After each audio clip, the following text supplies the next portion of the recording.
les Russes, bah oui, on l'attendait. Mais en même temps, il y a un raisonnement totalitaire derrière, je l'ai mis. Parce que ça veut dire que toute révolte sociale, immédiatement, elle est suspecte. Il y a une puissance mystérieuse, un complot russe derrière, c'est du complotisme autorisé. Hein.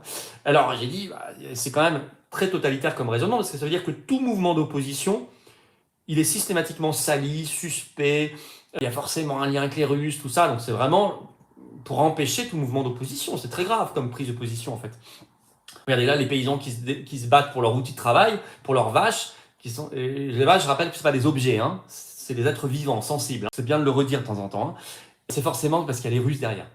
Elle est vraiment persuadée qu'en fait, nous, on a Poutine tous les jours qui nous dit... ils sont dans un monde paranoïaque complètement cinglé, en fait, complètement fou. Ils sont pas capables de comprendre que les gens ont des convictions, qu'on peut défendre la paix pour défendre la paix, qu'on peut défendre la France libre pour la France libre, qu'on peut être contre l'UE parce qu'on y croit et parce qu'on pense que c'est l'avenir souhaitable pour la France et les Français, qu'on est sincèrement pour défendre les paysans et qu'on est contre le dépeuplement total. Pour eux, c'est impossible dans leur monde. Il y a forcément un lobby, une puissance, etc. C'est une vision paranoïaque et en même temps très révélatrice sur leur manière de fonctionner. Il n'y a pas de conviction possible, il n'y a pas de sincérité possible, il n'y a pas d'authenticité, il y a toujours la manipulation. Ce sont des personnalités qui sont formatées comme ça et ils pensent que les autres le sont aussi. Voilà.